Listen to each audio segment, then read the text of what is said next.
হযরত শাহজালাল আন্তর্জাতিক বিমানবন্দরে লাগা আগুন এখনো নিয়ন্ত্রণে আসেনি। কার্গো ভিলেজে থাকা কোটি টাকার পণ্য কিন্তু এখনো জ্বলছে এবং ক্ষয়ক্ষতির পরিমাণ আসলে কী হতে পারে তা এখনো পরিষ্কার করে বলা যাচ্ছে না।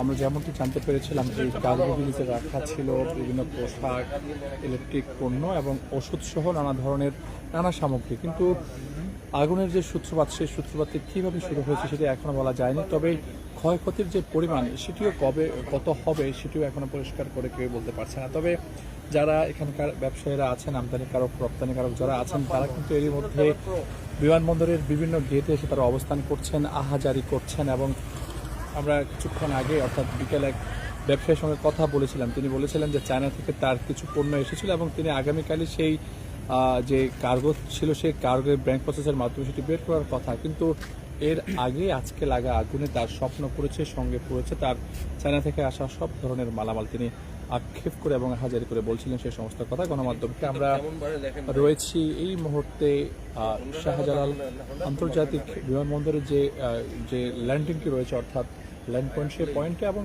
এই পয়েন্ট দিয়ে মূলত বিমান ওঠানামা করে। কিন্তু আগুন লাগার কারণে দুপুরের পর থেকে এখনও কিন্তু বিমান ওঠানামা বন্ধ রয়েছে। একই সঙ্গে কার্গো ভিলেজে থাকা যে সকল পণ্য সামগ্রী ছিল সেগুলো কিন্তু এখনও জ্বলছে। সেই পণ্য সামগ্রীর মধ্যে ছিল পোশাক, ছিল ইলেকট্রিক পণ্য, ছিল ওষুধ সহ নানা ধরনের আইটেম কিন্তু এই কার্গো ভিলেজে ছিল। আপনারা দেখতে পাচ্ছেন যে এখনও কিন্তু দিনের আলো শেষে সন্ধ্যা গড়িয়ে রাত হলেও এখনও কিন্তু আকাশে কিন্তু হওয়ার কুণ্ডলী পরিষ্কারভাবে দেখা যাচ্ছে।